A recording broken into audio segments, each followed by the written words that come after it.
Hola a todos, les invito a que me acompañen en sus Biblias. En el libro de los Hechos vamos a estar meditando en el capítulo 3. El mensaje de hoy yo le he titulado Gracia derramada para salvación y podemos ver eso. Jesús durante su ministerio estuvo derramando gracia, estuvo mostrando compasión, estuvo mostrando las buenas nuevas y a sus 12 discípulos los capacitó para que reproducieran exactamente lo mismo que él hacía. Y vamos a continuar viendo esto en lo que se registra como el segundo sermón de Pedro. Este día quiero invitarte a que me acompañes en una oración antes de entrar a ver este pasaje. Oremos. Señor bendito, muchas gracias porque en ti tenemos todos, Padre. Tu mensaje es el que necesita nuestros corazones y te ruego, Señor, que los prepares en este momento para que podamos verte tal y cual eres, Señor, un Dios que derrama gracia, que nosotros, aún sin merecer, esa misericordia infinita, esa salvación, ese perdón de pecados, tú lo has derramado y lo sigues haciendo, Señor. Has mostrado un mensaje de salvación que estableciste, el cual nuestro Señor Jesús le enseñó a sus apóstoles y se ha reproducido a lo largo de la historia. Por ese mensaje algunos hemos creído, hemos venido a la salvación, pero debemos de seguir proclamando este mensaje. Que estas palabras, Señor, que meditaremos hoy, bendigan la vida de mis hermanos. También traiga al pecador al arrepentimiento. Te lo pido en nombre de Cristo Jesús. Amén. Bien, yo tengo 3 encabezados este día para dar un poco mejor la estructura de este mensaje. Vamos a ver cómo Jesús derrama de su gracia en los primeros versículos. Después Pedro se levanta y da su segundo sermón y el contenido es exactamente igual al principio, al primero que ya dio en el capítulo anterior. Pero nuevamente se nos expone la recompensa a la respuesta de este mensaje, lo que ofrece este mensaje de salvación, si tú le rechazas o si tú lo recibes.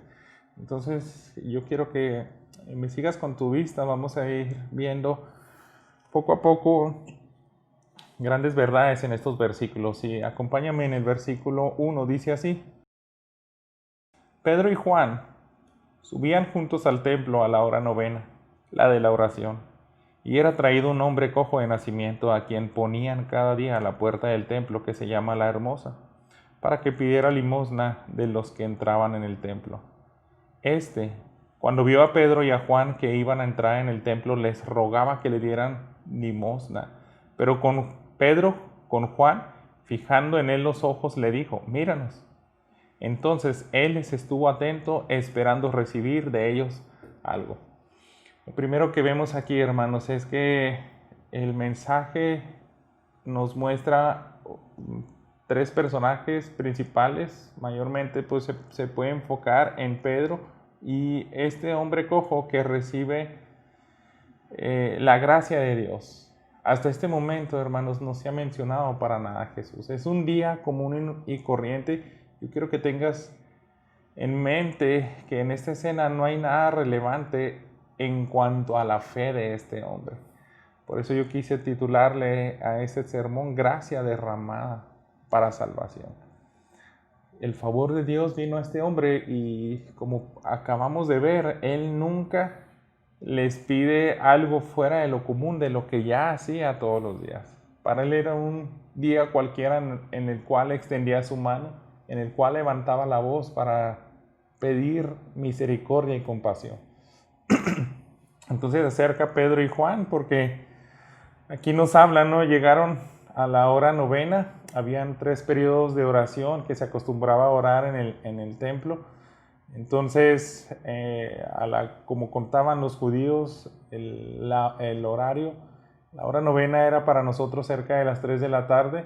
Entonces, simplemente, aunque no nos da detalles el pasaje, seguramente irían a orar, a predicar, a compartir las buenas nuevas, pero el enfoque es este, hermanos. Lo que nos está diciendo el pasaje es que era un día común y corriente para un hombre que necesitaba compasión, que vivía de la compasión de los demás. Era su sustento diario, el que alguien tuviera misericordia.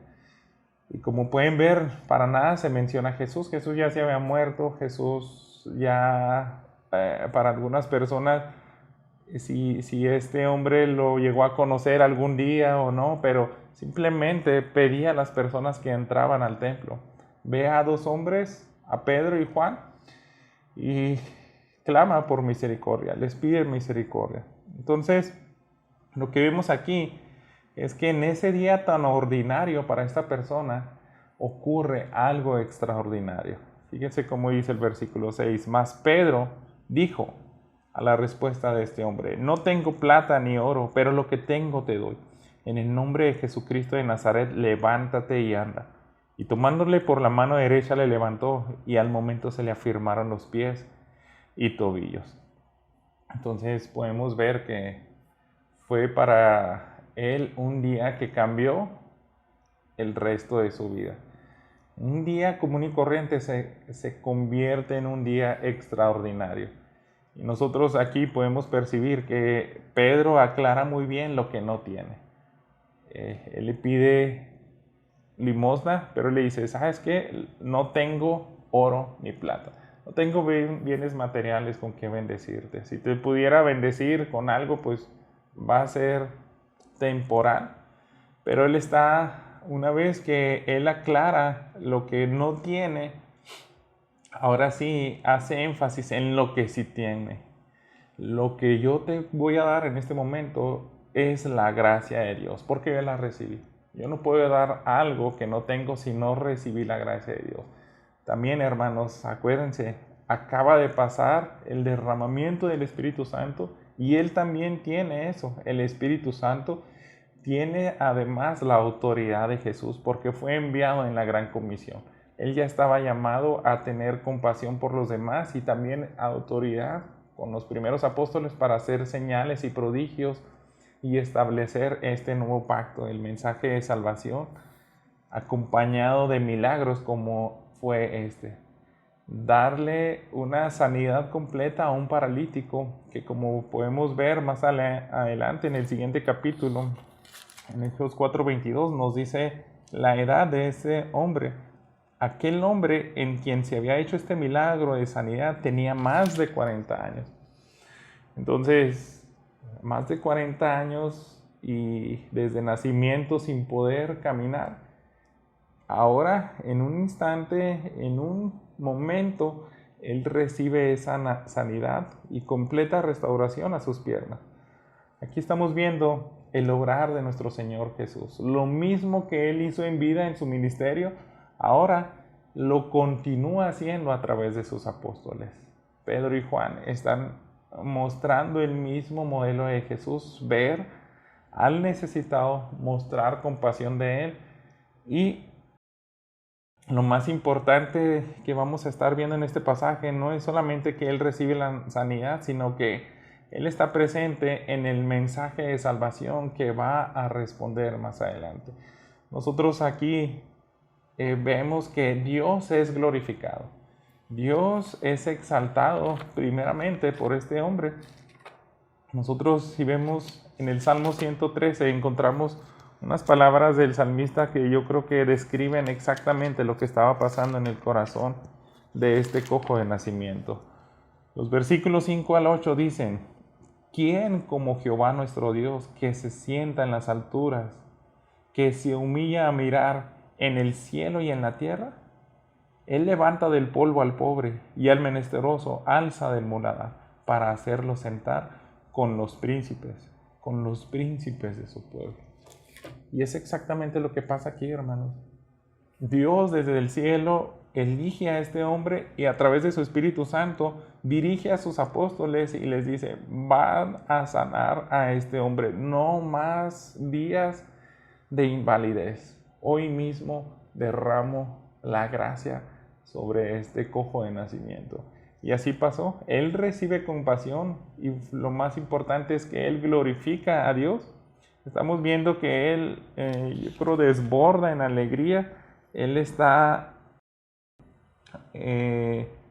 saltando como dice el versículo 8, se pone de pie y anduvo y entró en ellos en el templo, andando y saltando y alabando a Dios.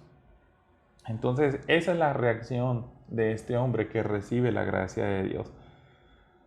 Pero la reacción de los judíos que estaban en el templo fue distinta. Fíjense cómo dice el versículo 9.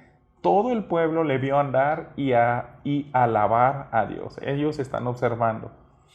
Y le reconocían que era el que se sentaba a pedir limosna a la puerta del templo, la hermosa. Así se llamaba esa puerta. Y se llenaron de asombro y espanto por lo que le había sucedido. Y teniendo asidos a Pedro y a Juan, el cojo, que había sido sanado, todo el pueblo atónito concurrió a ellos al pórtico que se llama de Salomón. Entonces la escena es esa. Este hombre salta, alaba y glorifica a Dios, pero todos están simplemente sorprendidos, no están nada más que asombrados y también con temor por ver ese gran milagro. Están reconociendo al hombre que ponían cada día en la entrada del templo, le reconocen y ellos se admiran. Este hombre no deja de soltar también a Pedro y a Juan, está asido de ellos.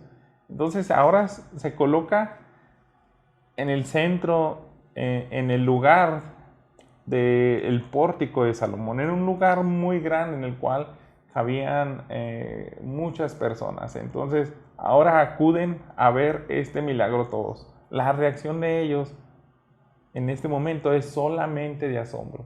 Están viendo a este hombre alabar a Dios. Y el cojo reacciona con alabanza, el pueblo se asombra y Pedro y Juan debemos de entender, hermanos, que no sanaban así nada más porque sí. No sanaban cuando a ellos se les daba la gana, si pudiéramos ser más directos. Dios les dirigía con su Espíritu Santo y ahora en específico les dice: sanen a este hombre. Cuando ellos extienden misericordia y convocan el nombre de Jesús para sanar a alguien, es porque tienen completa convicción de que están siendo guiados por el Espíritu Santo. Eso era lo que había dicho la promesa. Van a ser investidos del poder del Espíritu Santo y Él los va a guiar a hacer mi voluntad. Fue lo que les había dicho nuestro Señor Jesús. Entonces, Pedro y Juan hacen que esto sea notorio, ya que el hombre era conocido. Dios elige a este hombre para glorificar su nombre, y los apóstoles sabían bien esto, lo tenían bien en claro. Por eso, fíjense cómo dice el versículo 12, viendo esto Pedro respondió al pueblo: varones israelitas, ¿por qué se maravillan de esto? ¿O por qué ponen los ojos en nosotros como si por nuestro poder o piedad hubiéramos hecho andar a este? Pedro y Juan percibieron absolutamente que ellos querían darle la gloria a ellos. Entonces, Pedro tuvo que hacer lo siguiente: dirigir la gloria a Dios, al único que le corresponde. Pero para empezar, les tenía que dejar bien en claro que para nada había sido él. Él les dice: ¿saben qué? Yo no soy un hombre piadoso. Por mi piedad no es que este hombre haya recibido la sanidad. Descarten por completo que yo o Juan fuimos el autor de este milagro. Él y yo simplemente fuimos instrumentos. Él les deja bien en claro: no fuimos nosotros, no fue nuestra piedad. Ellos pudieran tal vez hecho alarde de eso, pero no lo hizo. Pedro hubiera dicho: pues claro, yo soy el líder de esto, siempre estaba llevándole en las delanteras, caminé con Jesús en el mar, estuve en la transfiguración. Hubiera podido decir cualquier cosa que él hubiera atribuídose la gloria, pero no lo hizo. Él dice: nada de eso tiene que ver con que este hombre haya sido sanado. Ahora tiene que apuntar al verdadero autor del milagro, y lo hace en el versículo 13. El Dios de Abraham, de Isaac y de Jacob, el Dios de nuestros padres, ha glorificado a su Hijo Jesús. Ahí es donde apunta. A Él es al quien le deben de dar la gloria. A quien ustedes entregaron y negaron delante de Pilato cuando éste había resuelto ponerle en libertad.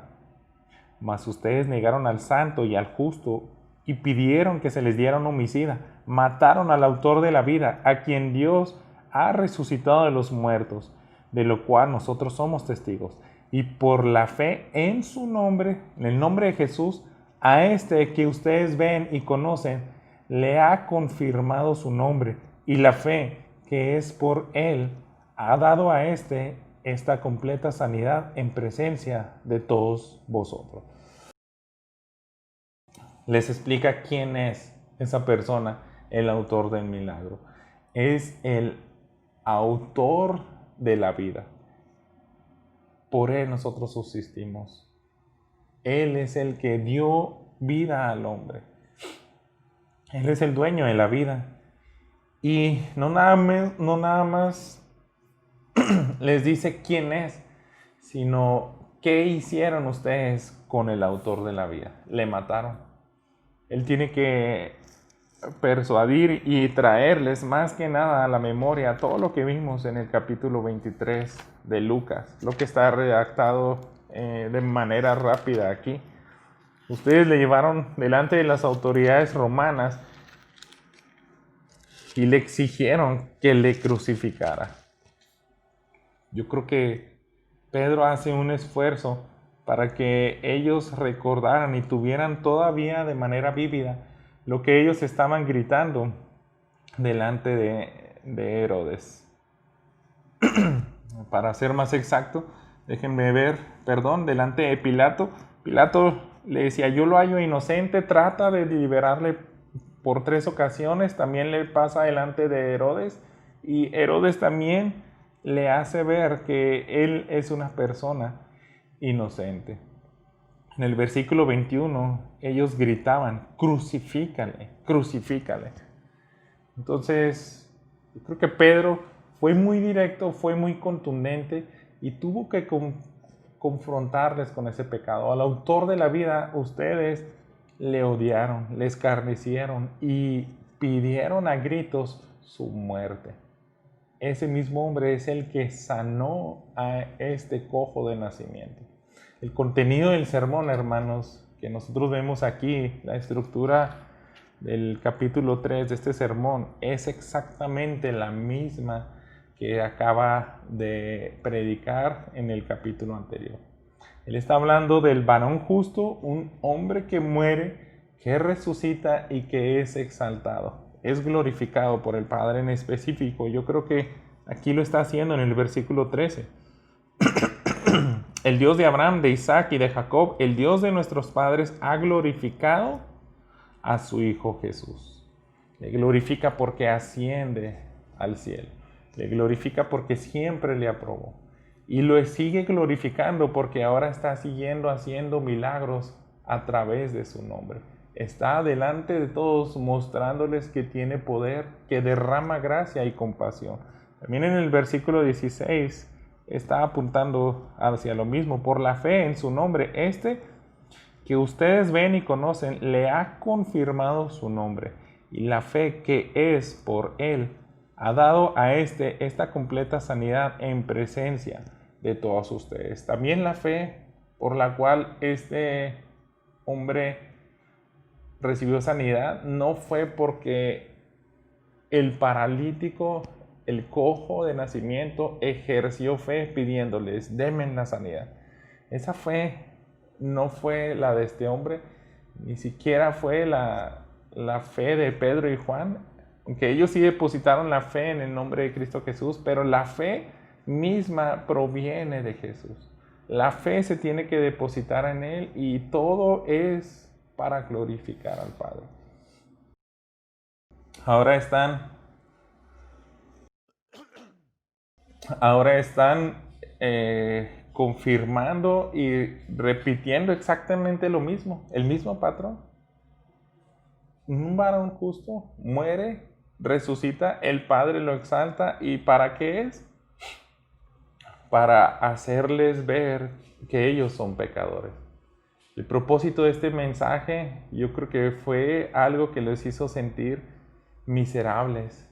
Pero no solamente fue eso, era también darles un propósito de esperanza. Como vemos en este versículo 17, más ahora, hermanos, sé que por ignorancia lo habéis hecho, como también vuestros gobernantes. Pero Dios ha cumplido así lo que había antes anunciado por boca de todos sus profetas, que su Cristo había de padecer. Así que arrepiéntanse y conviértanse para que sean borrados sus pecados, para que vengan de la presencia del Señor tiempos de refrigerio, y Él envíe a Jesucristo que les fue anunciado. Entonces está siguiendo expuesto este mensaje de salvación, y ahora Él no solamente les confronta con su pecado, pero también les está llevando a un mensaje de esperanza. Pedro se incluye con ellos. Ustedes le mataron, pero para nada él nunca se excluye, porque se me hace muy interesante cómo encontré una versión, creo que fue la palabra de Dios para todos, donde se dice, nosotros también le abandonamos. Y yo creo que en la mente de Pedro siempre estuvo eso. Yo pequé, yo le abandoné. Ustedes también gritaron crucifíquenle, pero yo también le traicioné. Y ningún hombre, ninguna humano, ninguna mujer, ningún joven, nadie estamos excluidos de ser participantes para que el Hijo del Hombre, Jesús, muriera por el pecador, porque todos somos pecadores. Por nosotros muere a fin de glorificar al Padre. Entonces esto se trata. Yo creo que en Isaías 53 queda bien claro. También Pedro tiene que hacer referencia a lo que han dicho los profetas. Y en específico este capítulo mesiánico, nosotros vemos que es uno de muchos textos en los cuales está apuntando a esa profecía de que tenía que sufrir, tenía que ser escarnecido, pero también era algo que lo iban a hacer sin conocimiento, sin estar verdaderamente conscientes de la gravedad de lo que iban a hacer. Específico, fíjense lo que dice el versículo 3 de Isaías: despreciado y desechado entre los hombres, varón de dolores, experimentado en quebranto, y como que escondimos de él el rostro. Fue menospreciado y no lo estimamos. Entonces él está diciendo, para nada le tuvimos en cuenta. Pudimos estar bofeteándole, crucificándolo, injuriándole, y para nosotros fue como si nada. Este hombre no vale nada. Ya estaba profetizado que ustedes actuaran así. Una vez que Pedro, investido por el Espíritu Santo, les confronta duramente de que ellos fueron los que causaron su muerte, también empieza a darles esperanza. Ustedes lo hicieron en ignorancia. Se tenía que cumplir esto.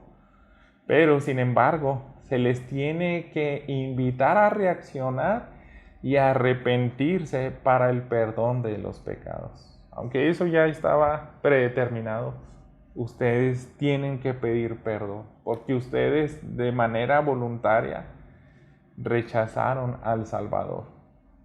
Solo así habrá el tiempo de plenitud a sus vidas. Cuando él se refiere, el apóstol Pedro, a tiempos de refrigerio, ahí sin duda va incluido que recibirán el Espíritu Santo junto con el perdón de pecados, y de ahí vienen todos los problemas, todas las promesas para ustedes como pueblo de Israel.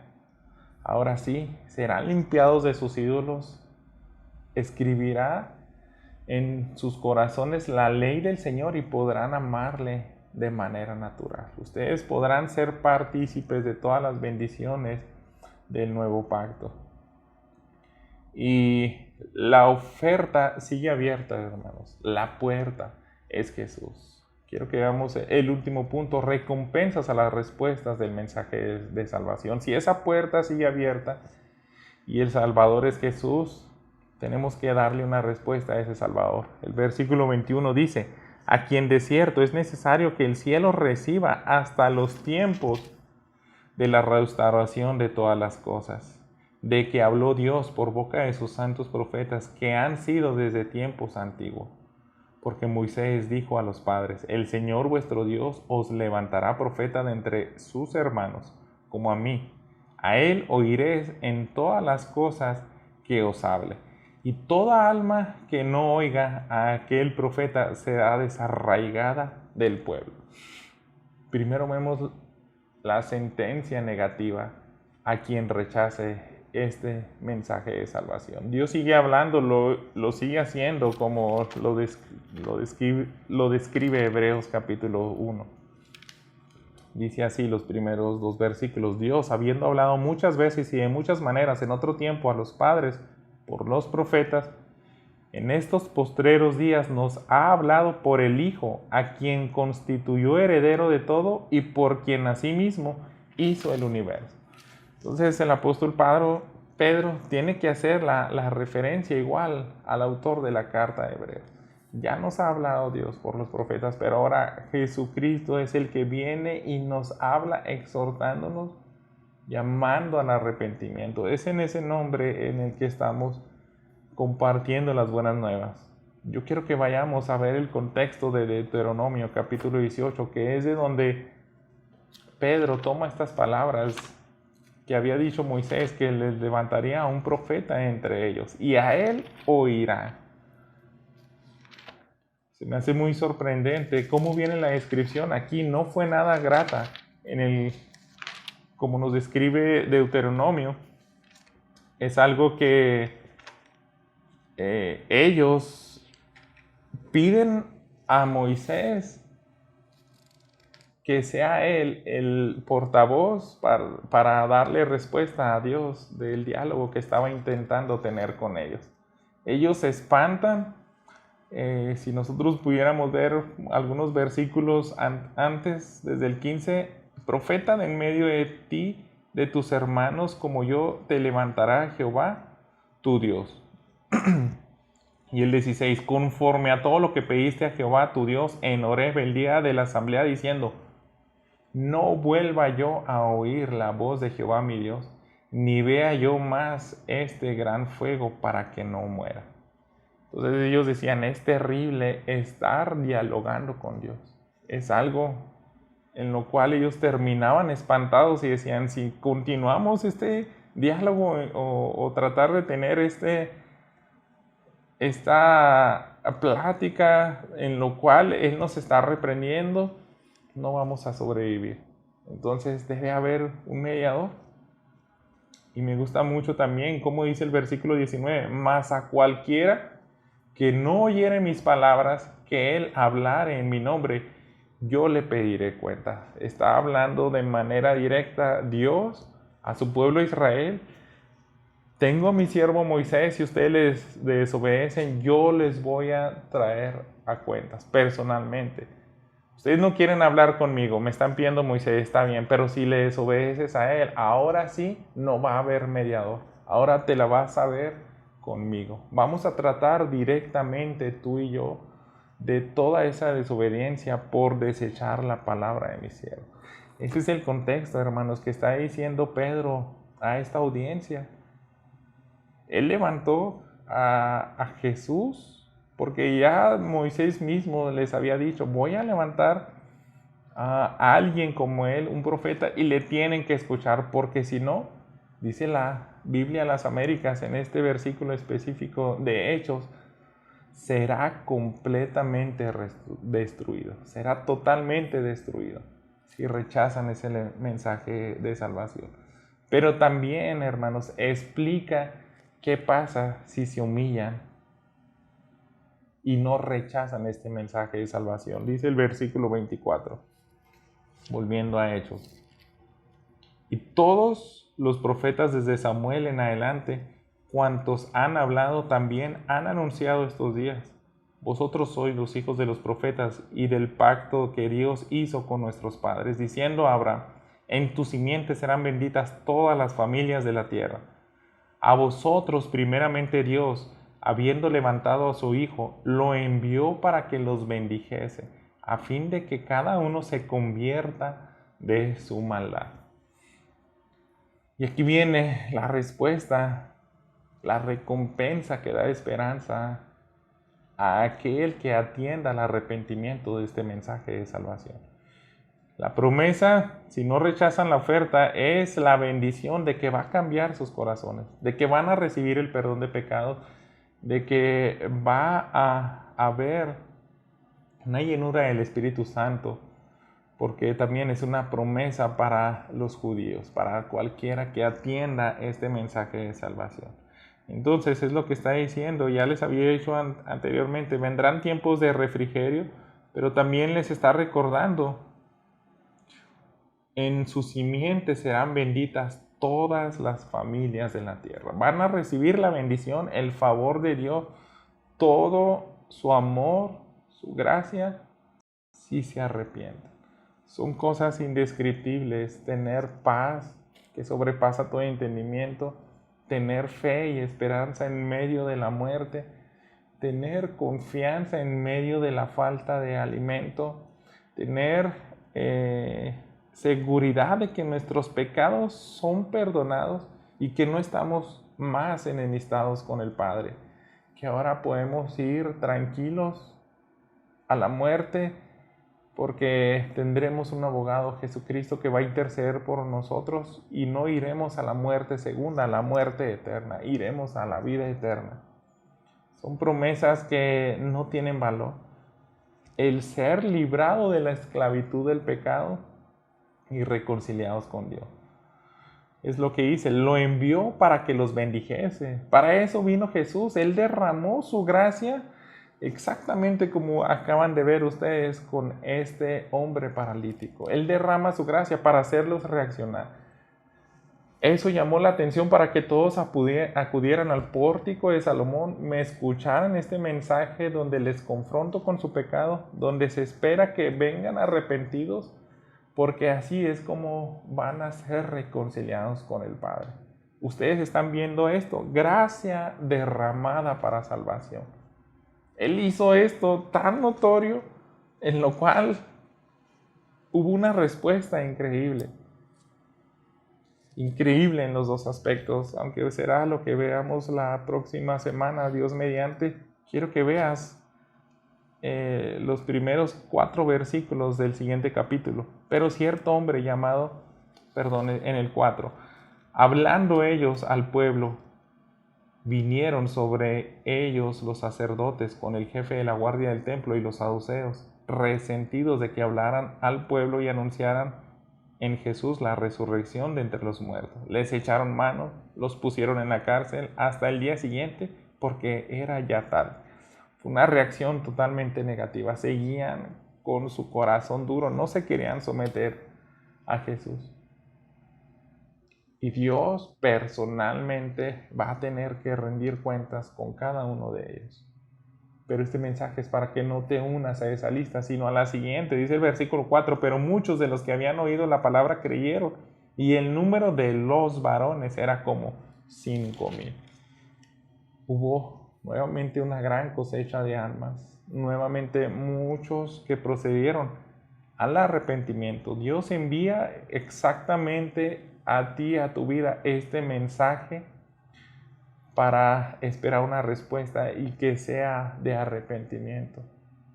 Tú debes de considerarte exactamente igual a la audiencia que estaba en el pórtico de Salomón, porque tú y yo somos exactamente iguales a ellos. Somos incluidos como pecadores.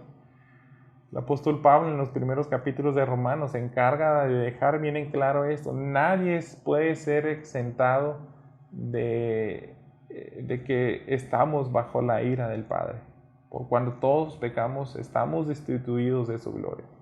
Pero al igual que esa audiencia, tú y yo estamos recibiendo gracia en este mismo momento. Porque no perdamos de vista que aunque este hombre recibió un bien, una sanidad, fue algo físico, fue algo temporal, pero lo que más bendice es el mensaje de salvación. Es exactamente lo que decía Jesús cuando estaba en vida y le traían cientos de enfermos. No le querían dejar de ir a cada lugar, pero él, me gusta mucho repetir esto, lo que viene al final del capítulo 4, en el 43, es necesario, Lucas 4, es necesario que también a otras ciudades anuncie el evangelio del reino de Dios, porque para esto he sido enviado. Sí vine para tener compasión, he sanado cientos de enfermos, pero yo vine para predicar el mensaje de salvación. Y otra vez te digo, tú y yo estamos exactamente igual en la misma posición que esa audiencia del Pórtico de Salomón, porque hemos recibido este mensaje de salvación. Tu respuesta tiene que ser de rechazo o de rendición. Oremos. Padre bendito, muchas gracias por traer este mensaje a nuestras vidas y solamente esperamos en ti. Tu Espíritu Santo es el que va a traer la respuesta. No confiamos en nosotros, sino únicamente en tu palabra que es poderosa y te ruego, Padre, que envíes a tu Espíritu Santo para que convenza de pecado a aquel que lo necesita, que se tiene que rendir, dejar de luchar contra ti y pedirte perdón. Pedir que tú le justifiques, que ya no más haya enemistad entre el pecador y tú. Y nosotros como creyentes también lo necesitamos. Necesitábamos mucho este mensaje, recordarlo a cada momento porque es lo que tenemos que compartir día a día. Pero también, Señor, día a día nosotros pecamos y día a día tenemos que venir a la sangre de Cristo para recibir el perdón. Día a día tenemos que humillarnos para recibir tiempos de refrigerio, para no contrastar a tu Espíritu Santo, sino al contrario, ser usados por Él. Gracias, Padre, por tu mensaje. En nombre de Cristo Jesús. Amén. Dios te bendiga.